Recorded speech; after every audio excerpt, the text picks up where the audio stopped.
"You've had a good run here, Mom, but it's time you moved out." He said it so easily, like asking me to pass the salt. No tremble in his voice, no flicker of guilt. Just a fact, delivered with the calm detachment of someone discussing a weather forecast. I sat across the table from him, still holding the spoon halfway to my mouth, oatmeal cooling in its bowl. I thought I misheard. My hearing isn't perfect these days, but this I heard clear as day. "Excuse me?" I asked. Jake looked me dead in the eye, his hand resting casually on the back of the kitchen chair, the same chair his father built 47 years ago. He'd barely finished his coffee. Rebecca, his wife, was at the sink, pretending to rinse something that didn't need rinsing, avoiding my eyes as usual. "We've been talking," he said, "and we think it's best if you found a place better suited for someone your age. Maybe one of those nice senior communities." "We've been talking." I see. Not a family conversation. A decision made and simply handed down, like I was an old couch taking up too much space. I nodded slowly, buying time, trying to keep my voice from shaking. "And what brought this on?"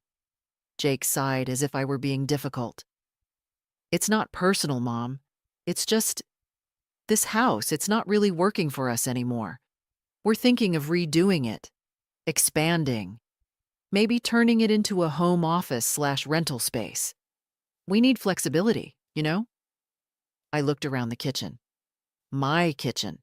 The same ceramic rooster on the shelf, the same yellow paint I chose with my husband. This wasn't just a house. This was my life stitched into wood and walls. I raised Jake here, buried his father from this house. I painted these baseboards with my fingers when I couldn't find a proper brush. Rebecca chimed in, finally turning around.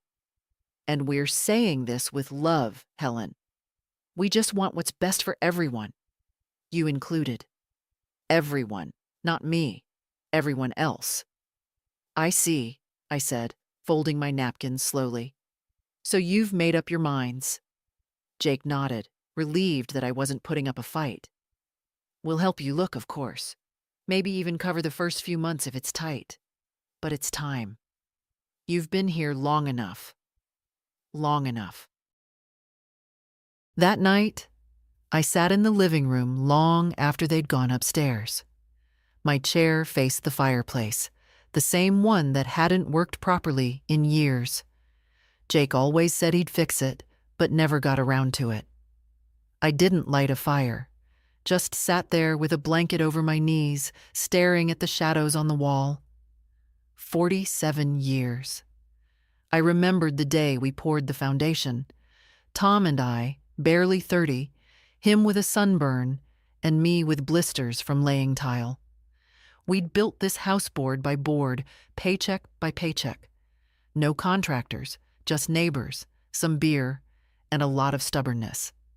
And now I was being asked to step out like I was holding up progress. But I wasn't angry. Not yet.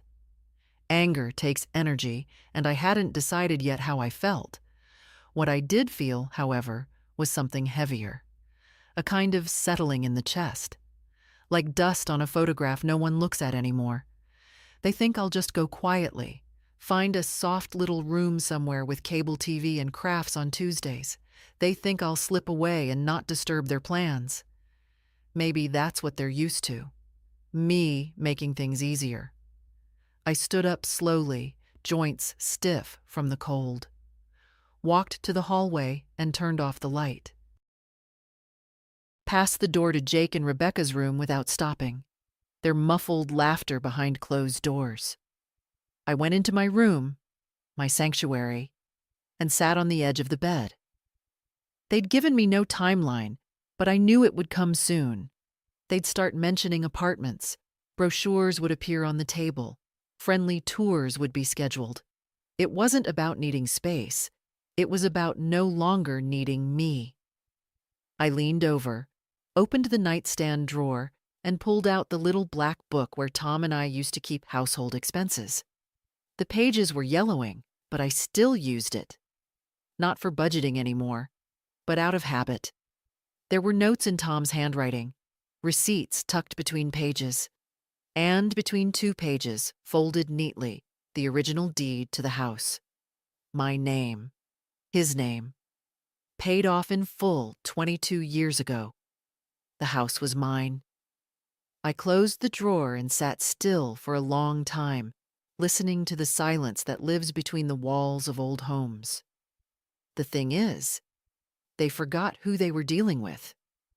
They forgot I built this place with my bare hands and buried my husband with the grace of a woman who does not bend to storms. They forgot I'm not done yet. The first time I saw this land, it was nothing but weeds, rocks, and promise. Tom stood beside me with a folded newspaper in hand and mud on his boots. "It's not much," he said, "but it's ours if we want it." It was 1974.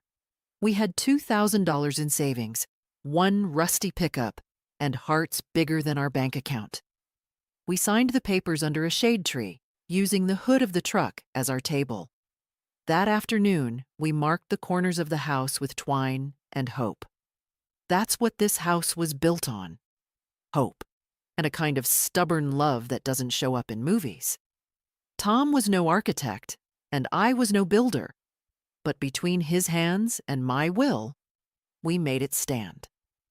I mixed concrete with a shovel and poured it barefoot. We borrowed tools, bartered favors, and worked after hours under porch lights. Jake was born 2 years later. His first crib sat in the unfinished hallway. He used to fall asleep to the sound of hammering and wake to the smell of sawdust and cinnamon toast. He doesn't remember any of that. Or maybe he does, and it's just easier not to.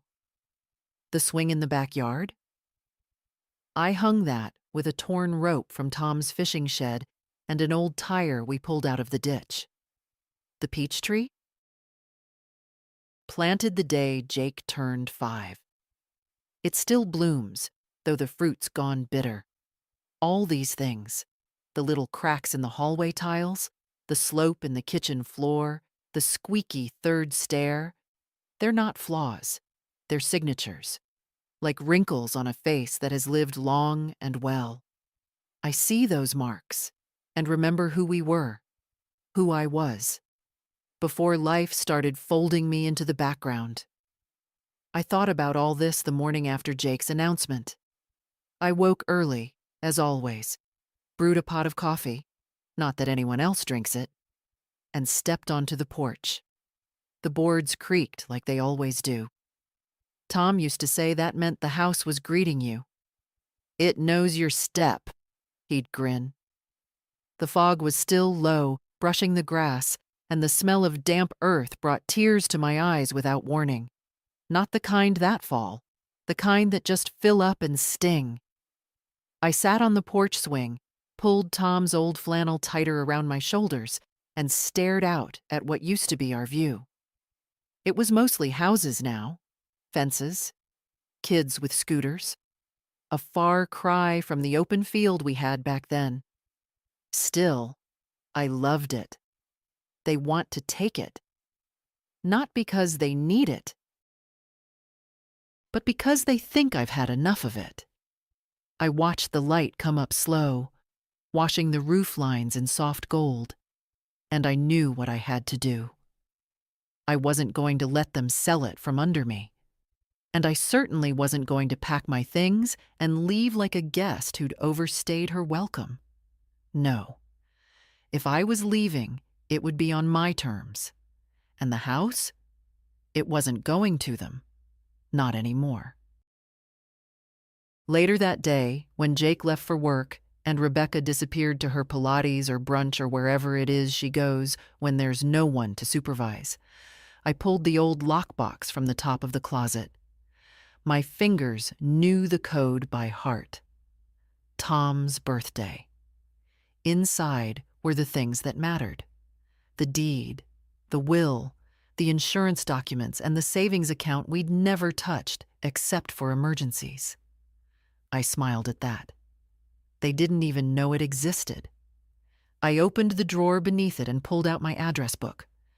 Not the one on the phone, the real one. Pages worn soft from decades of hands. I flipped through it until I found the name. Charlotte Monroe. Realty. Charlotte was an old church friend, a woman who'd lost her husband around the same time I lost Tom. We hadn't spoken in a while, but she always sent Christmas cards, and she'd made a name for herself selling homes in town. I dialed her number. She picked up on the third ring. "Charlotte? It's Helen Mayfield." "Helen, Lord, I haven't heard your voice in years." I smiled, though my heart was pounding. "I need your help." Quietly. There was a pause on the other end, but not the bad kind. The kind that says someone's listening with both ears. "I'm here," she said. "What do you need?" "I want to sell my house." "Helen," her voice softened. "Are you sure?" "As sure as I've ever been." "And Jake?" I hesitated. "He doesn't need to know, not yet." Charlotte didn't ask why. She didn't need to. "All right," she said. "Then let's get started." By the time we hung up, we had a plan. No open houses, no signs in the yard, everything by appointment only, and only with buyers ready to move fast. Charlotte would send a photographer who understood discretion. She knew people, widowed professors, traveling nurses, quiet types who didn't need everything to be shiny and new. The right kind of people. I hung up the phone and looked around the living room. The couch was lopsided. The rug was faded. The whole place smelled like lemon polish and old books. It wasn't perfect, but it was mine. There's a drawer in the hallway I haven't opened in years. The wood sticks when it's humid, and it always lets out a little groan when I tug too hard, like it's tired of being reminded. I pulled it open today, careful not to wake the rest of the house. Inside, envelopes, receipts, a brittle rubber band that crumbled in my fingers. This is where I kept the favors. Not cards or birthday notes. Those I stopped getting years ago. This drawer held the real history. The canceled checks, the tuition receipts, the auto repair bills marked paid in my handwriting. Jake's name was on nearly every one. $5,000 for his first car when he was 19. The rust-colored thing he loved until it broke down in the middle of winter. He cried when the mechanic said it was dead. I wrote the check the same day.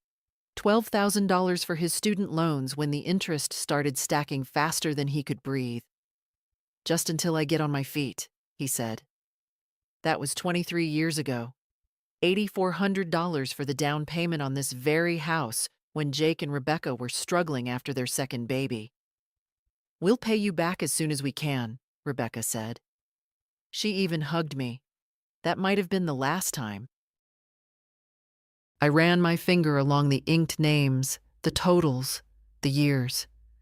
This drawer was a ledger of quiet sacrifices. Every dollar was meant to say, "I believe in you," even when they never said thank you. Somewhere along the way, helping turned into expecting. Then expecting turned into entitlement. I didn't mind, not at first. That's what mothers do, right? You hold your kid's hand when he falls, and you never really let go. You stay available. Steady. Background. But background becomes wallpaper, and wallpaper just fades. Jake hasn't asked me how I'm feeling in months, not since that doctor's appointment when I didn't tell him the full truth. I didn't want to worry him. Funny thing is, I doubt he'd have noticed. Rebecca stopped talking to me the day I forgot to buy the oat milk she likes. A week later, I offered to make dinner. She waved me off with that tight little smile. "We're doing clean eating now," she said, as if I were a bag of processed cheese. "And the kids? They're sweet, but they take their cues from their parents. I'm the woman who lives upstairs and keeps her TV too loud. That's how far I've come, from lifeline to inconvenience. I closed the drawer gently, like tucking in an old child. Later that morning, while they were out, Jake at the office, Rebecca wherever, I walked through the rooms with a yellow pad in hand. Notes for myself. What to keep, what to give away, what to take with me when the time comes. I passed by Jake's old room. It still has the wallpaper we picked out together. Little rockets and stars peeling at the corners now. He wanted to be an astronaut once. I bought him a telescope with my grocery money that year. We lived off soup and bread for weeks. Now he wants me gone. My hand trembled as I wrote, donate bookshelf, keep quilt, toss broken lamp. There's a heaviness to letting go, but there's also clarity. When you strip a life down to what you can carry, it shows you what really matters. I sat on the edge of the bed and looked around. It wasn't sadness I felt. Not really. It was something quieter, like waking up from a long nap and remembering who you are. I remembered the way Tom used to look at me when I figured something out before he did. Sharp as a tack, he'd grin. Never underestimate my wife. He'd laugh, wrap his arms around me and say, she built this family with her bare hands. He was right. I paid for Jake's braces when the insurance refused. Paid for summer camp, for his honeymoon, for the time he got laid off and didn't tell Rebecca. He never said thank you, not once. When their hot water heater broke, I wrote the check before he could ask. When Rebecca needed surgery after the third baby, I sat with her at the hospital and stayed 2 nights, sleeping in a chair. She never mentioned it again. It's not about the money. It never was. It's the vanishing, the slow fade from person to function, from mother to footnote. I used to believe that if I just kept giving, eventually I'd be seen again. That they'd look up one day and say, there she is, the woman who held us all together. But people don't look at foundations. They just build on top of them. That afternoon, I called Charlotte again. I'm ready, I said. Let's list it. You're sure? I'm sure. She came by 2 hours later with her assistant, a quiet young woman with a camera and kind eyes. I made coffee, served it in the blue mugs I saved for company. We sat in the living room, the one I decorated with coupons and paint samples from the hardware store. Charlotte asked a few gentle questions. I told her I wanted privacy.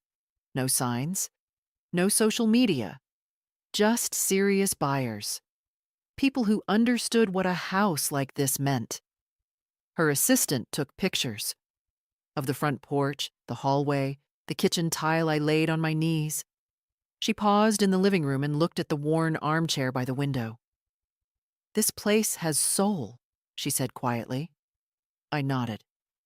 It's been lived in. That night, I stood in front of the mirror and looked at my reflection.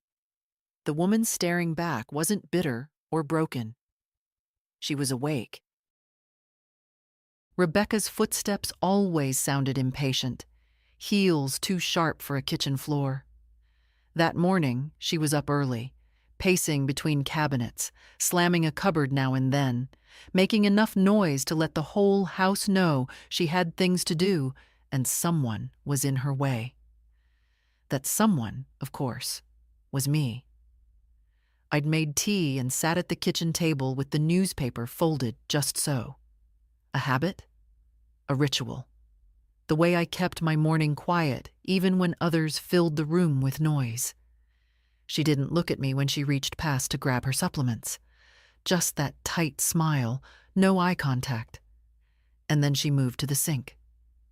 You used the last of the almond milk, she said flatly. I wasn't aware it was reserved, I replied, sipping my tea. But I'll replace it. She exhaled, as if I'd said something offensive. It's fine. Just, next time, check. Check. as if I were a tenant. She began fussing with the blender, dropping handfuls of powder and greens into it like she was fighting gravity. The noise filled the room. I kept reading, letting my eyes move over the same paragraph for the third time. Jake came in moments later, jacket half on, phone to his ear. He nodded at me, mouthed a vague "morning," and turned his attention to the screen. "Tell them I'll review the contract by noon," he said into the phone. "And no, we're not budging on the delivery timeline." He poured himself coffee, didn't sit, just hovered, barking orders, sipping hot bitterness without pause. Rebecca turned off the blender with a dramatic flourish. "You're going to be late," she snapped. Jake muttered something and disappeared down the hall. Rebecca stayed. She took her glass of green sludge and leaned against the counter, finally turning to me. "So?"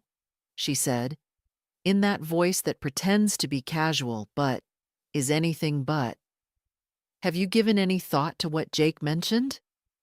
I set down the paper. "You mean the part where I'm asked to leave my own home?"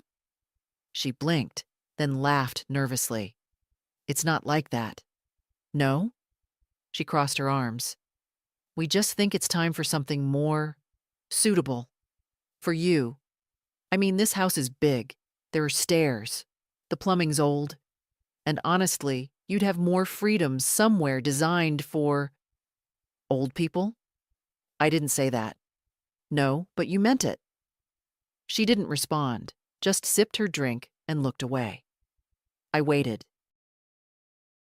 Let the silence settle like dust on the countertop.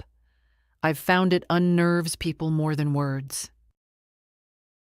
Rebecca, never one to tolerate stillness, pressed on. "There's a place in Brookstone Heights. Lovely campus, lots of programs, and they do housekeeping. You'd be able to just relax." Relax. As if my current life is some kind of strain on her. I took another sip of tea.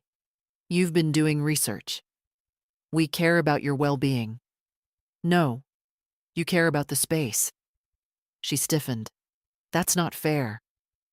Neither is pushing someone out because they don't fit the aesthetic anymore."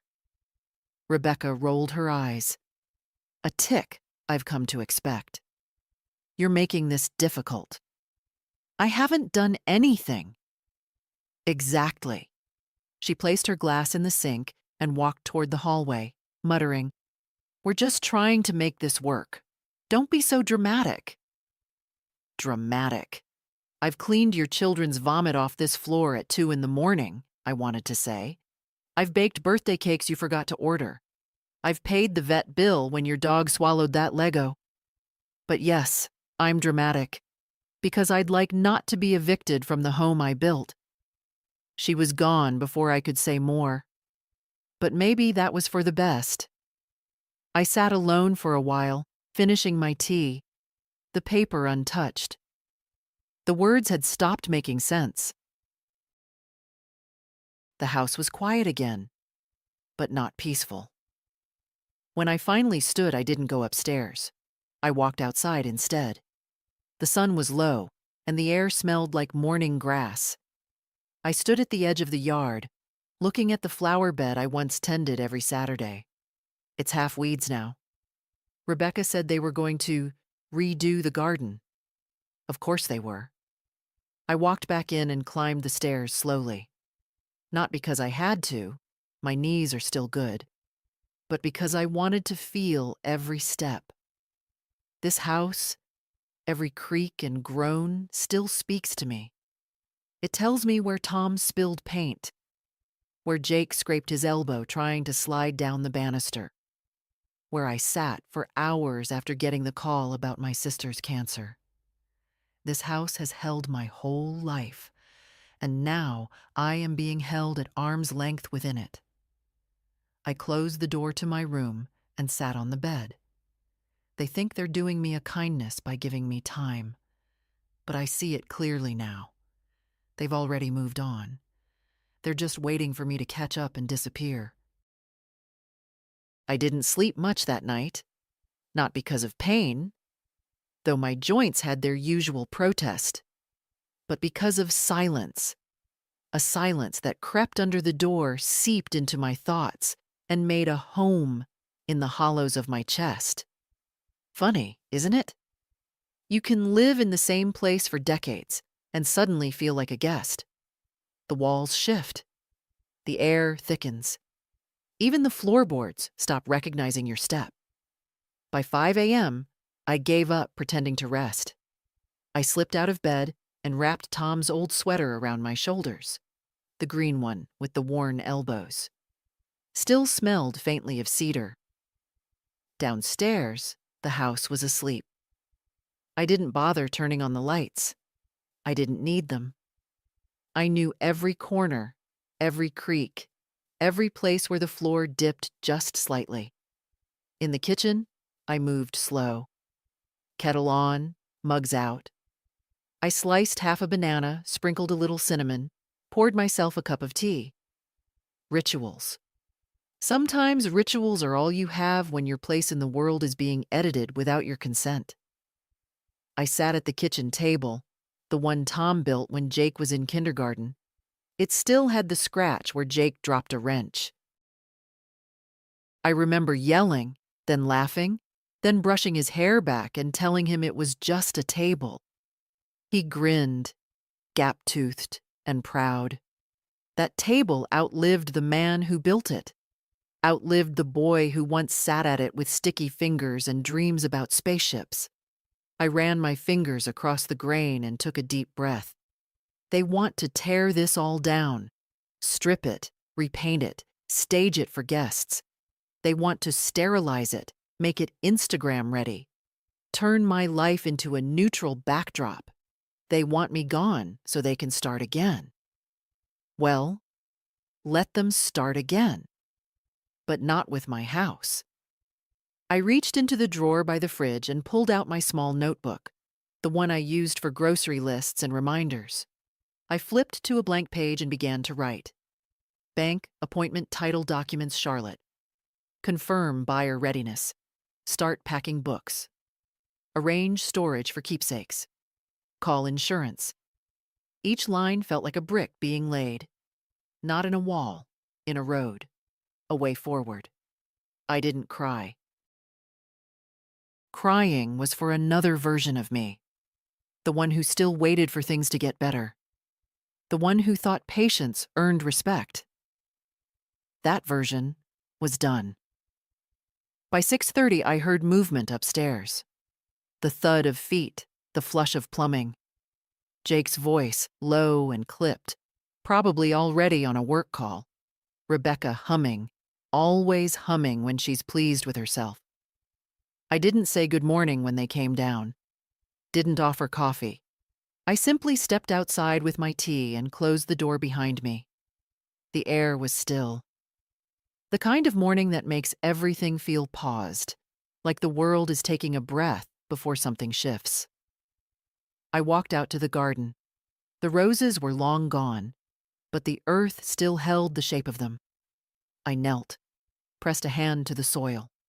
Cool, damp, waiting. It occurred to me then that I wasn't just leaving a house. I was burying a version of myself. The mother who quietly endured, the helper, the giver who never asked for anything in return, the placeholder for other people's comfort. That woman had done her job. Now it was time for someone else to emerge. Back inside, I found the small lockbox and placed it on the table.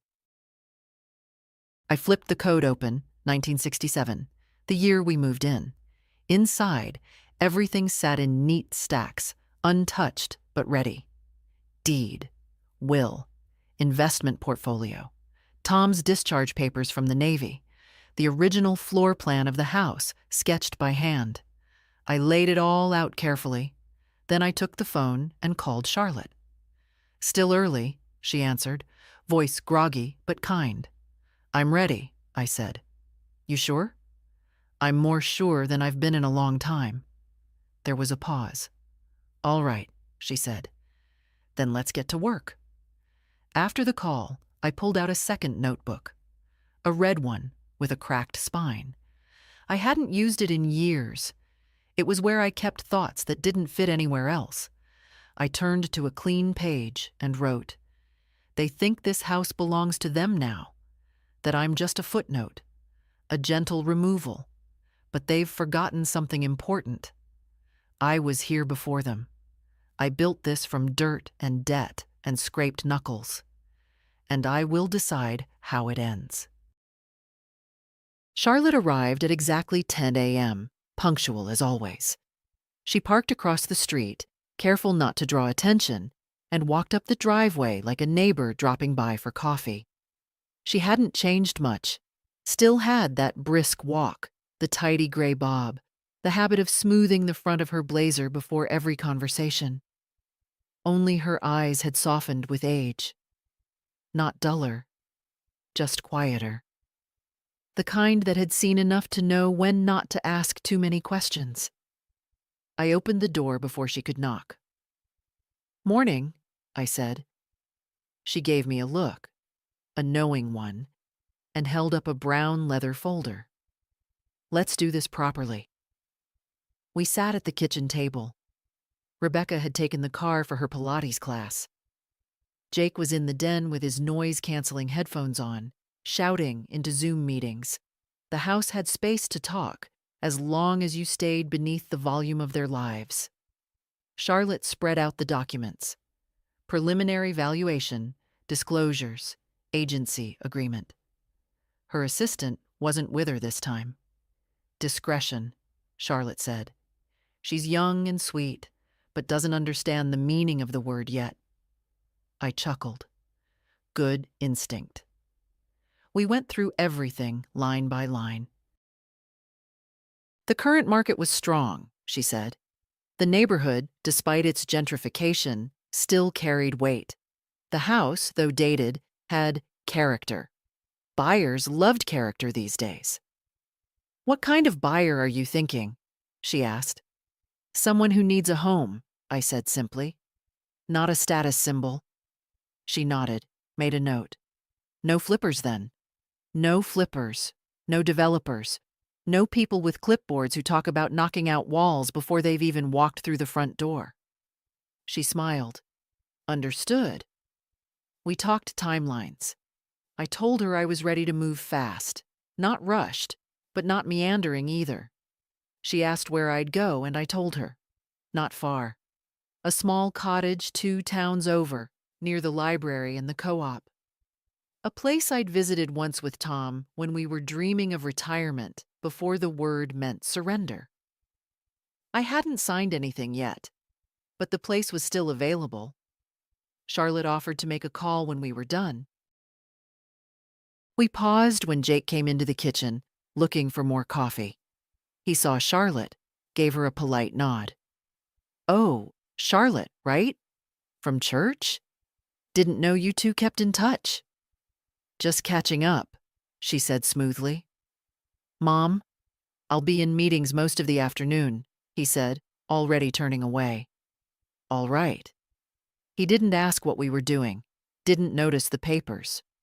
Just walked out, phone in hand, already mid-sentence with someone more important. Charlotte watched him go and raised an eyebrow. "Does he know?" she asked. "No." "You planning to tell him?"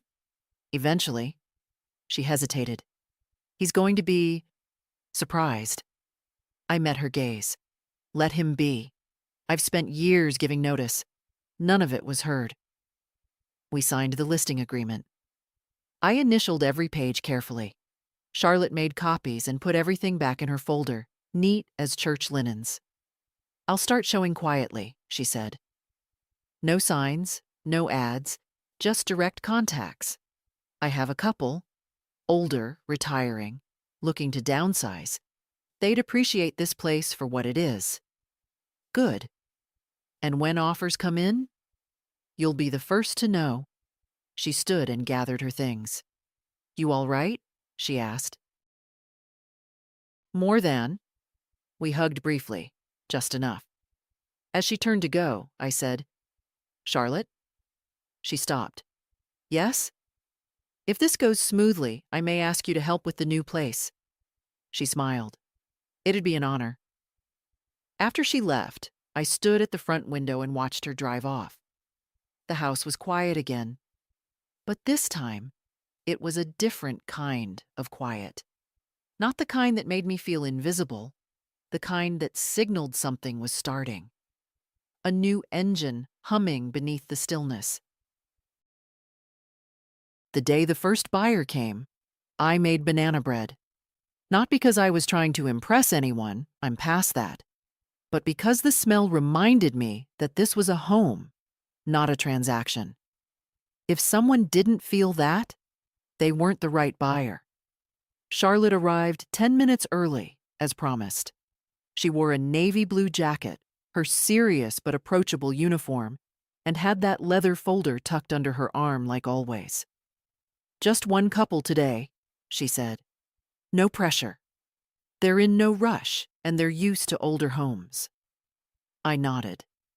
Let's see if they deserve it. The couple was in their late 50s, maybe early 60s, Elaine and Martin. She had silver-streaked hair and gentle eyes. He wore orthopedic shoes and didn't try to hide them. I liked them immediately for that alone. They didn't talk about tearing down walls. They asked about sun exposure, drafty corners, whether the porch got morning light. Elaine ran her hand slowly along the stair railing, not to check for dust, but because she could tell it had been touched by years of hands. Martin lingered in the garden, asked if the peach tree still bore fruit. I told him it did, but it wasn't sweet anymore. They rarely are after a certain age, he said, but they still bloom. That nearly did me in. Inside, I served tea and slices of banana bread on the blue plates I'd saved for holidays. We sat in the living room, not as seller and buyers, but as people. Elaine turned to me at one point. You must have loved this house. I didn't pretend. I did. I still do. She nodded. Then why are you selling? That question would have unraveled me a month ago, not now. Because it's mine, I said. And I'd like it to go to someone who understands that. They didn't press, didn't poke for the family drama hiding under the rugs, just nodded with the quiet respect of people who had stories of their own. After they left, Charlotte turned to me with a small smile. They want to make an offer. Full asking. I raised an eyebrow. Already? They said the house felt like it had been waiting for them. I didn't say anything, just stared at the wall where Tom's photo used to hang.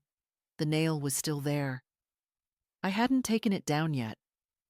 Let's hold a day or two, I said finally. Make sure it's the right one. Charlotte nodded. Of course. But I already knew. I'd known since Elaine ran her hand along the stair rail. Over the next few days, Charlotte fielded 2 more inquiries, both from younger buyers. One wanted to flip it. The other wanted to gut it and install floor-to-ceiling glass. No, I said. She didn't argue.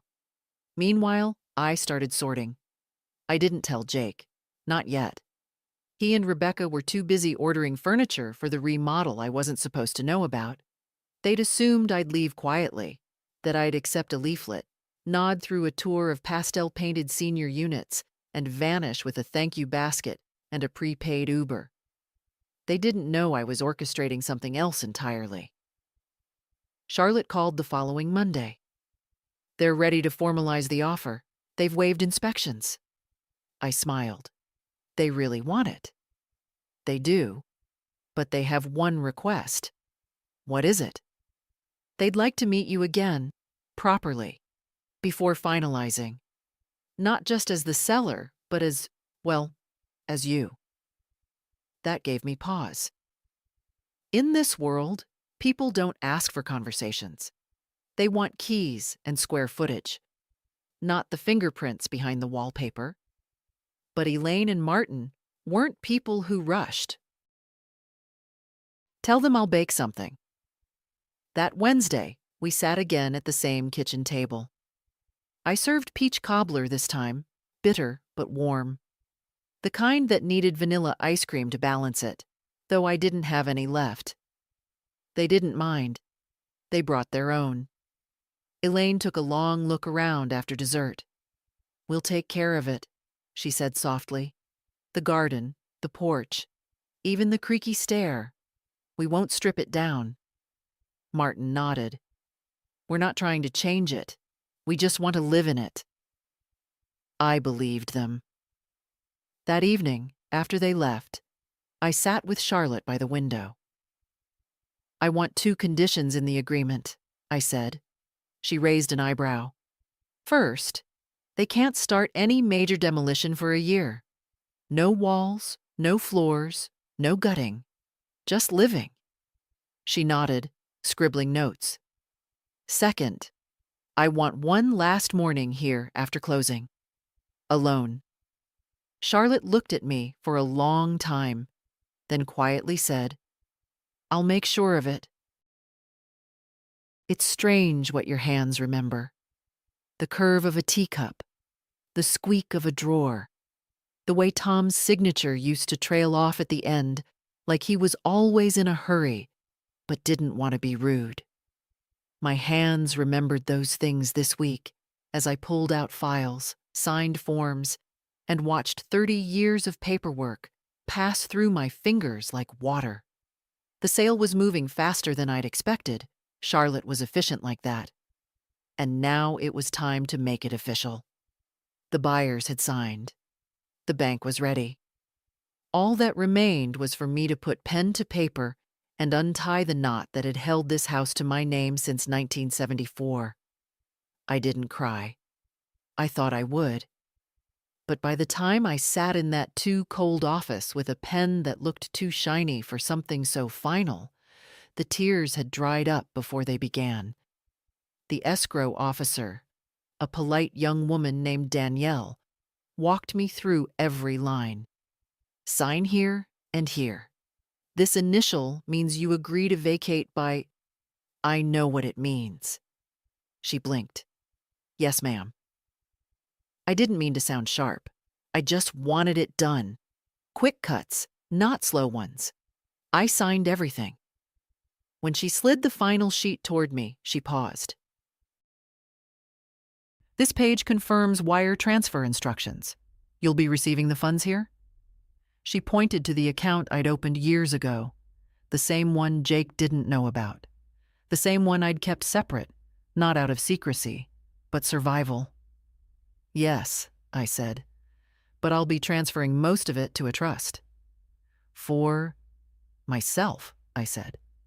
Then, after a beat, "and someone who still sees me." She nodded, not pushing, just typed something into her computer and clicked her way out of my history. By the time I left the office, the documents were already on their way to the buyers. In less than 72 hours, it would be done. The house would no longer be mine, or Jake's, or Rebecca's. It would belong to people who asked permission before touching the stairs. I went straight to the bank. Linda was working. The branch manager who'd helped me refinance back when Tom was still alive. She'd aged, but she still wore the same red-framed glasses and lipstick that said she wasn't ready to go quietly. "Mrs. Mayfield," she said, standing to greet me. "We got the notification this morning. Congratulations." I sat across from her desk. "I need to set up a living trust. Quietly." She didn't blink. "How much discretion?" "Enough that no one can get curious without my say-so." She nodded. "We can do that." We spent the next hour going over forms, protections, options. I designated myself the primary beneficiary and trustee. Then I added a secondary name. Ellie, my granddaughter. The only person in that house who still asked me if I'd eaten. The only one who remembered to knock before entering my room. The only one who ever said, "Grandma, are you okay?" And meant it. Linda reviewed everything and slid the papers over. "You'll need to tell her eventually," she said gently. "I will," but not now. Let me leave this life before handing her the key to the next. Linda nodded. Understood. On the way home, I stopped by the hardware store. Bought 3 boxes, 2 rolls of tape, and a thick black marker. That night, while Jake and Rebecca were out, dinner with clients or whatever excuse they'd given, I started packing. Not everything. Not yet. Just the parts that mattered. Tom's fishing journal, my recipe cards, the quilt from my mother, a photo of Jake when he was still mine. 5 years old, missing teeth, hugging my leg like I was the whole world. I wrapped it carefully and labeled the box. Keep. Fragile just like me. There's a sound that only empty rooms make. A kind of echo. Not loud, not sharp, but soft and hollow, like breath in a church after everyone's gone. I heard it for the first time in years when I took down the curtains in the guest room. Dust floated in the late afternoon sun, and I stood there for a long time, just watching it settle. I'd forgotten this light, golden, quiet, the kind that makes everything look like it's part of a memory. The closet was already empty. I'd packed what little I wanted days ago. 1 suitcase, 2 boxes.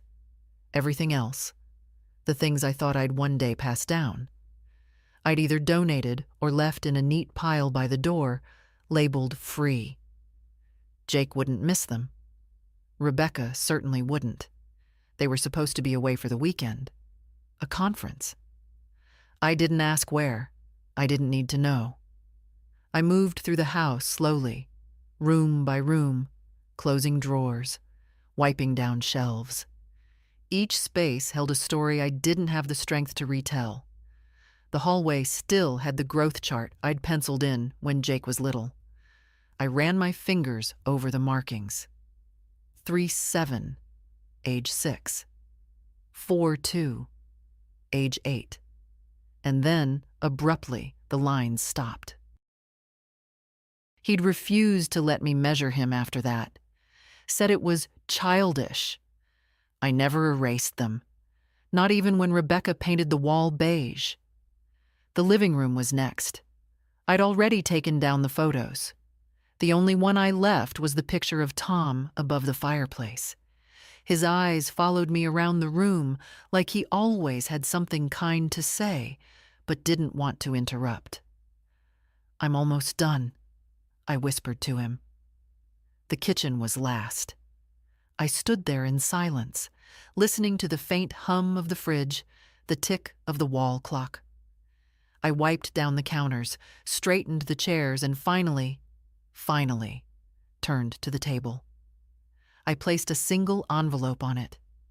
Jake's name written in ink, my handwriting still steady. Inside, just 2 things: the contact information for Charlotte and a copy of the sale agreement. Already signed, already filed, already funded. I didn't leave a note. I didn't owe him an explanation. Not after the years of silent dismissal, the slow push out the door disguised as kindness. Let him read the paperwork. Let him feel, for once, what it means to be excluded. I picked up my bags and walked to the front door. My taxi was waiting at the curb, engine low, driver leaning against the hood with a bored look. I took one last look around. The house felt smaller now, not just empty, complete, like a book with its final page written. I stepped outside and closed the door behind me, locking it one last time. The keys, all 3, I slid through the mail slot. Let them find them that way. As the taxi pulled away, I didn't look back. Not once. Some things deserve your eyes. Others don't. The taxi dropped me off at a small inn just off Route 18. Nothing fancy. 2 stories, a cracked parking lot, and a front desk run by a woman who didn't ask questions. That's what I needed. A place to be invisible for 2 days while everything shifted behind me. I checked in under my maiden name. Old habit. Tom used to joke that Helen Grant sounded like a librarian who knew everyone's secrets. I liked that version of myself. Still do. My room was simple. One bed, a desk, a television with bad reception, and curtains the color of weak tea. I didn't unpack. Just set the suitcase in the corner and placed my phone on the nightstand, screen down. The first night, I slept 10 hours. A deep, dreamless kind of sleep. The kind you only get when something heavy has finally been set down. The next morning, I walked to the diner across the street. Ordered pancakes and coffee. The waitress, a girl with tired eyes and chipped polish, didn't try to chat. Just refilled my mug without being asked. Kindness. The quiet kind. At noon, Charlotte called. "It's done," she said. "The funds have cleared. The papers have been recorded." I let that sink in. I looked out the window at the street, the cars, the people walking past with no idea what had just happened. "And the keys?" I asked. "Delivered this morning. I gave them the letter you left." "Did they read it?" "They didn't need to. They just smiled." I closed my eyes. For a moment, I said nothing. "I'll wire the rest to your trust account today," she added. "The rest is yours to do with as you please." I nodded. "Thank you, Charlotte. You sure you don't want to be there when he sees it?" "No," I said. "Let him find it the way he found me." Too late. We ended the call. I left a generous tip and walked back to the room, the October wind cutting through my sleeves, but I didn't mind. I was lighter now. I was free. At 3:14 p.m., my phone rang. Jake. I didn't answer. At 3:17, he called again. Then again. By 3:22, the messages started. "Mom, where are you? Why is there a sold sign in front of the house? What is going on? Call me now." Then Rebecca. "Is this a joke? Tell me this is a joke. Why would you do this? We had plans." I laughed at that one. Plans. I spent 30 years fitting myself around their plans, around their needs, their moods, their calendars. I was the background music to their lives, expected to play on cue, but never too loudly. Well, the music had stopped. At 4:06 p.m., Jake sent the longest message yet. "Mom, I don't understand. Why would you sell the house without telling us? We were going to renovate, make it nice again. You could have lived there with us. We were trying to help you. You've put us in a really difficult position. The kids are confused. Rebecca is furious. Please call me. We need to fix this." I read it twice. Not once did he ask if I was okay. Not once did he say, "I'm sorry." Only, "You've put us in a difficult position. No, son, you did that all by yourself." That evening, I poured myself a glass of wine from a bottle I'd bought in 1998 and never opened. I'd packed it in the suitcase, knowing it would come in handy. I sipped it slowly, watching the sun disappear behind the old gas station across the street. It didn't matter that the view wasn't perfect. It was mine. I was no longer waiting for someone to notice I was unhappy. I'd taken my unhappiness and turned it into movement, into action, into boundaries they never thought I'd draw. At 7 p.m., I turned off my phone. Not because I was angry, because I was done. I returned on a Tuesday. The new place wasn't ready just yet, but I didn't need long, just one morning, as I'd requested, to say goodbye on my own terms. Elaine and Martin had graciously agreed, through Charlotte, to leave the door unlocked until noon. I arrived just after dawn, walking up the front path like a guest in my own story. The garden was still there, ragged but patient, the peach tree standing bare but unbothered. The light over the porch flickered slightly. A bulb I'd meant to change for years. Inside, the air had shifted. Not cold, just different. The furniture was gone. The echoes were back. I stood in the doorway for a long moment, letting the quiet wrap around me. I didn't know he'd be there. Jake. He sat in the living room, my living room, on the floor, legs bent awkwardly, arms resting on his knees like a boy in trouble. He looked up when I stepped in. His face was pale, drawn in that particular way men get when they haven't slept and still want to pretend they're in control. Mom. I didn't answer. He stood too quickly, as if realizing how small he looked from the floor. You sold it, he said. Without telling us. It wasn't yours to know. He opened his mouth, closed it, tried again. You could have said something, given us a chance to what? Convince me to stay quiet a little longer? Pack boxes with a smile? We could have worked something out. No, I said. You would have worked me out, like an equation.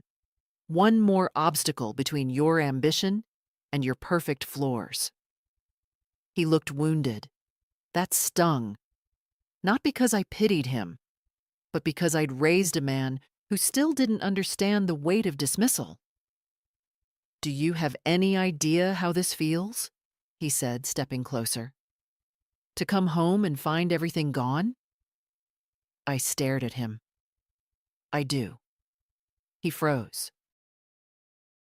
I let the words hang there, still and sharp. I know what it's like to walk into a room that was once mine and feel like a stranger, I continued. To be told, gently but clearly, that I don't belong anymore. That's not what we meant, he said quickly. Things were tight. We were trying to make it work. Work for who? He didn't answer. I raised you in this house, I said. I kept it running with coupons and overtime and things your father never saw. I stayed up nights sewing costumes, driving you to practice, warming soup while you sulked. And then, when it was your turn to offer space, you offered an exit. Jake's shoulders dropped. His eyes looked damp, but he didn't let the tears fall. Not yet. Pride's a stubborn thing. You blindsided us, he said, softer now. Rebecca's furious. I smiled. Of course she is. He took a deep breath. So what now? You're just gone? You just leave and start over? I start again, I corrected. Not over. I bring with me everything that matters. But this house? This place that once held love and turned cold? I'm not dragging that with me. Silence again. He looked away. Looked at the window, the ceiling, anywhere but me. I never meant to hurt you, he said. You didn't mean anything, I replied. And that's the problem. He flinched like I'd struck him. I walked past him, slow and deliberate, and stepped into the kitchen one last time. I ran my hand over the counter. I could still feel the heat from pies, the stickiness of spilled juice, the weight of elbows leaning during long talks. The table was gone, but the indentations in the floor remained. Jake stayed in the doorway, watching me. I don't know what to say, he said. Then don't say anything. He blinked. Just remember, I added, turning to face him. I left with grace. You gave me no choice, but I took mine. I stepped past him without waiting for a reply. Out the door, down the path. He didn't follow, and I didn't turn around. When I left the house that day, I thought that would be it, that the chapter was closed and I could walk away without the echo following me. But silence has a way of trailing you, whispering in your steps, settling into your bones. Jake didn't call for 3 days. Neither did Rebecca. I expected anger, maybe guilt, but the quiet was heavier than either. I didn't check my phone often. I didn't need to. I knew what he was thinking, that silence would punish me, the way people go cold when they've lost control. I spent those first few days in a furnished rental, small but clean, the kind of place made for transitions, not lived in, just borrowed. A kettle, a bed, a lamp that flickered if you touched the cord too hard, peaceful in its emptiness. For the first time in years, I could hear my own thoughts without someone sighing in the next room. I thought about the day Tom and I brought Jake home from the hospital, how we didn't even have a crib. He slept in a drawer lined with blankets. How tiny he was. How his fingers curled around my thumb like it was the only thing keeping him on earth. I wondered when that grip had loosened. On the fourth evening, my phone rang again. Jake. I didn't answer. Then another call. Then a text. Please, I need to talk. I let him wait. Not to be cruel, but because I finally could. When I did pick up, it was morning. The light was soft, kind, the kind of light that forgives wrinkles. Mom, he said, his voice rough. Can we meet? I hesitated. Why? I don't understand. Why didn't you trust me? That startled a small laugh out of me. Trust, I said. Jake, you asked me to move out of my own home. He sighed, like a man who wanted to rewrite a script that had already been performed. It wasn't like that. It was exactly like that. He went quiet. I could hear traffic in the background, the sound of him pacing. Then, softly, I just wanted to make things better. For you, I said. Not for me. Another pause. Then, I came by today. The new owners let me in for a minute. They said you stopped by that morning. I did. It feels different now. It should. He exhaled shakily. It doesn't feel like home. No, I said. Because it isn't. That was the first time he didn't argue. He didn't hang up either. We just sat there, separated by distance and years of misunderstanding. The silence between us thick but alive. Not cruel this time, just honest. Finally, I said, you built your life around having more Jake. More rooms, more plans, more reasons. I spent mine trying to give it all to you. I don't regret that. But there comes a point when giving stops being love and starts being erasure. He didn't speak. I could tell he was swallowing hard. You don't have to understand, I continued. Just remember that sometimes silence isn't punishment. It's peace. There was a long pause. Then, very softly, he said, I miss Dad. I know. I think he'd be angry at me. He'd be disappointed, I said, but only because he expected more from you. Another breath. Another pause. Do you hate me? The question surprised me. No, I said. I could never hate you. But I needed you to see me again, not as a problem to fix, but as a person. Sometimes it takes losing something to open your eyes. He whispered something. Maybe, I'm sorry. Maybe, I love you. I couldn't tell, and I didn't ask him to repeat it.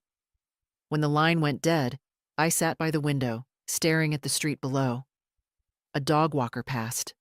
A boy on a scooter. Life. Moving along. The silence that followed wasn't heavy this time. It was clean. It was earned. And for the first time in a long time, I realized it wasn't loneliness I was feeling. It was space.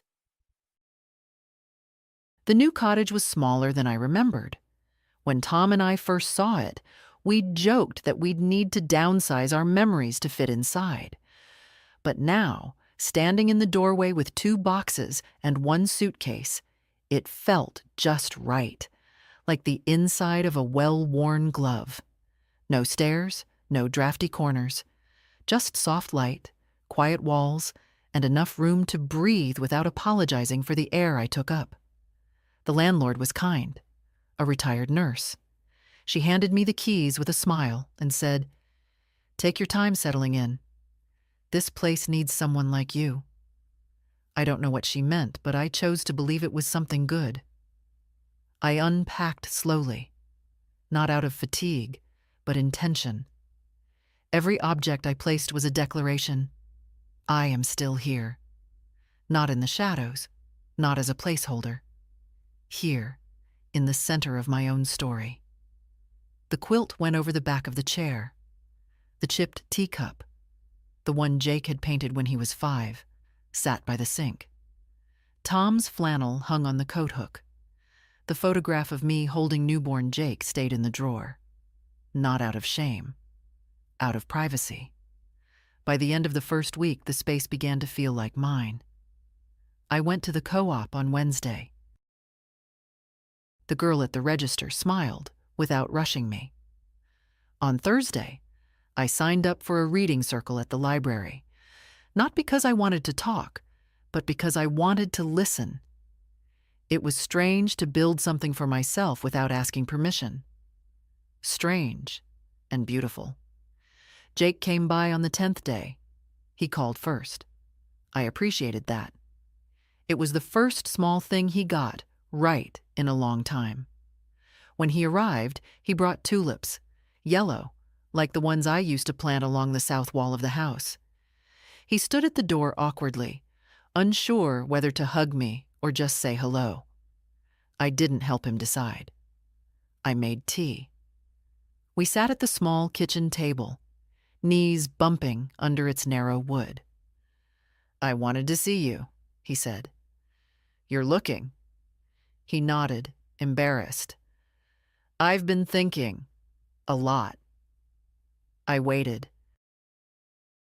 He swallowed. "I didn't know how much space I was taking until you left." "You didn't think of it as space," I said. "You thought of it as inheritance." He didn't deny it. He just looked at his hands. "I thought I was helping," he said. "Offering you comfort, a plan. But I think what I was really doing was clearing the path for myself." "You were." He nodded slowly. "I forgot you were still walking your own." That silenced us both for a while.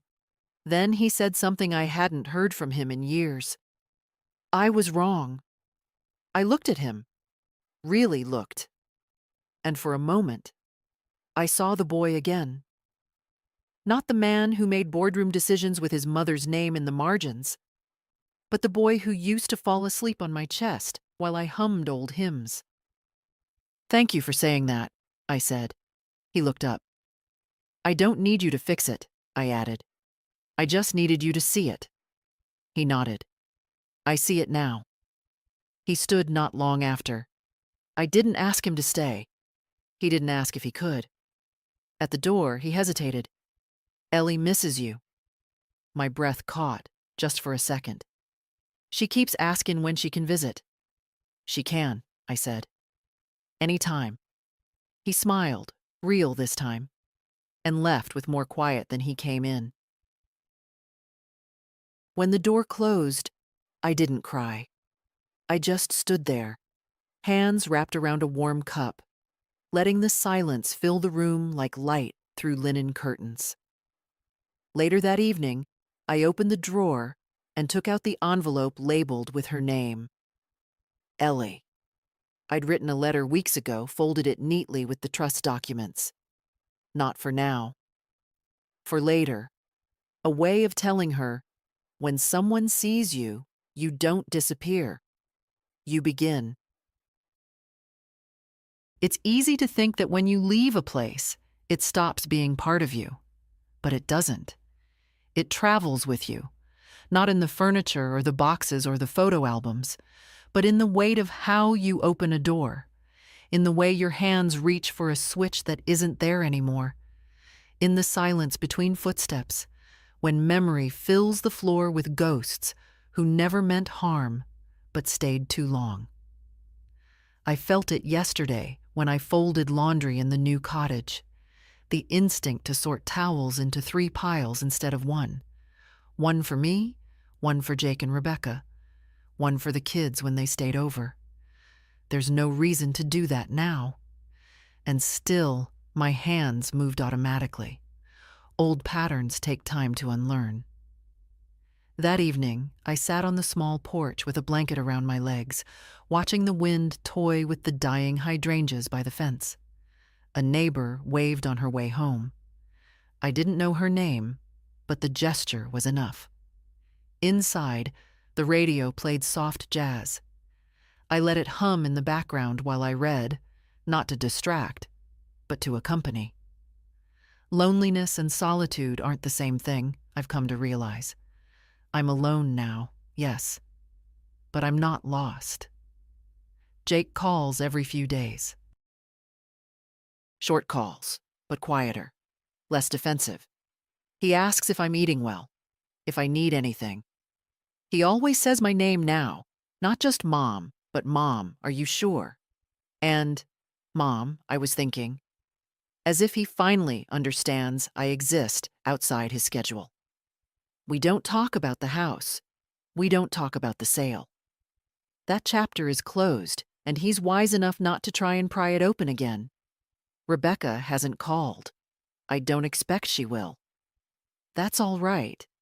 Not every ending needs applause. Ellie did come last weekend. She brought me a drawing she'd made, our old house with the big tree in front, and me standing on the porch with a pie in one hand and a cat at my feet. We never had a cat, but I didn't correct her. I miss your pancakes, she said. You'll get them tomorrow, I promised. We cooked together the next morning, her in one of my aprons, sleeves rolled up like she was about to perform surgery. She cracked the eggs too hard, spilled the milk, and grinned with a gap-toothed smile that made something bloom in my chest. After breakfast, we sat on the floor with a photo album. Is this Daddy? She asked, pointing at a picture of Jake in high school. It is. He used to wear that same flannel every day. She looked amazed. He had hair. We laughed. Then suddenly she turned serious. Why don't you live with us anymore? The question came like a pebble in the quiet, small but rippling. I thought for a moment, then answered as truthfully as I could.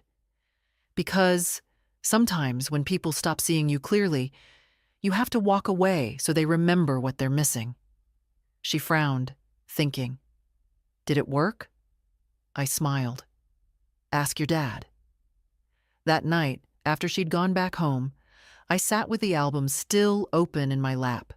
The past no longer felt heavy, just full, like an attic you'd finally organized. Everything still there, but no longer on top of you. I looked at a picture of Tom, standing in the yard with a hammer in his hand, the frame of the house behind him, half-built, full of dreams. We had nothing back then. No blueprint, no safety net.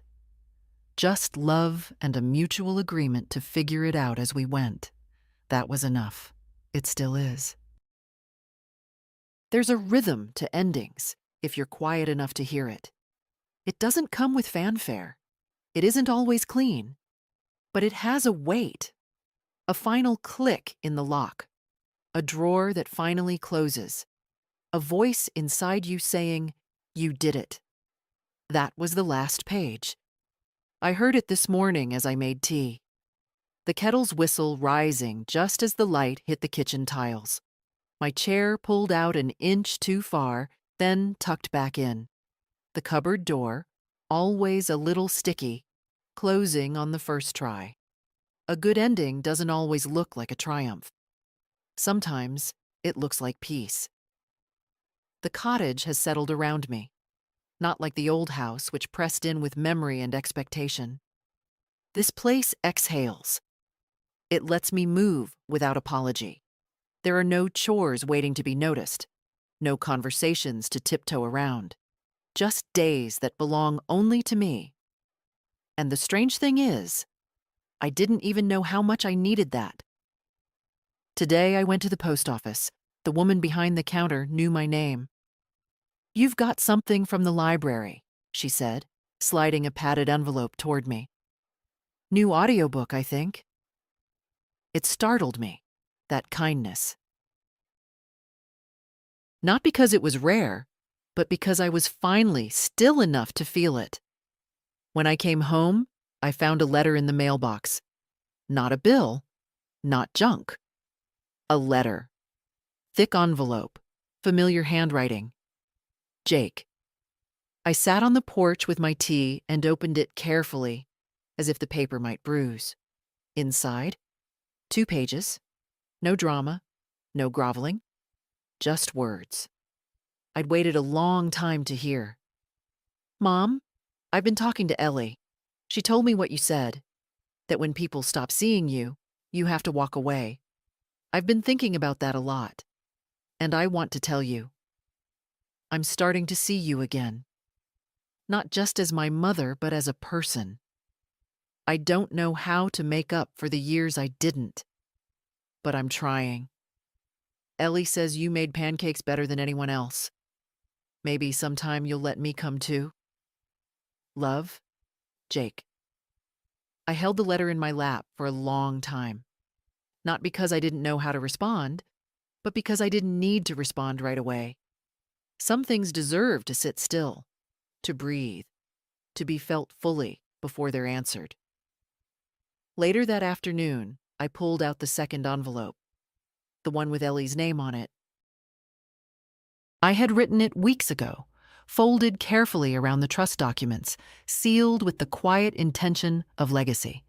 Not wealth, not property, just truth. I took a pen and added a final note at the bottom. P.S. If they ever make you feel small, remember this. You come from a woman who sold her house while they were at work, not out of spite, out of clarity. You don't owe anyone your silence, not when your voice has something to say. I placed it back in the drawer, not for now, but for when she's old enough to understand that courage doesn't always raise its voice. Sometimes it just packs a bag, closes a door, and begins again. As the sun dipped low behind the fence, I stood by the window and watched the wind move through the grass. No music, no tears, just a quiet kind of victory.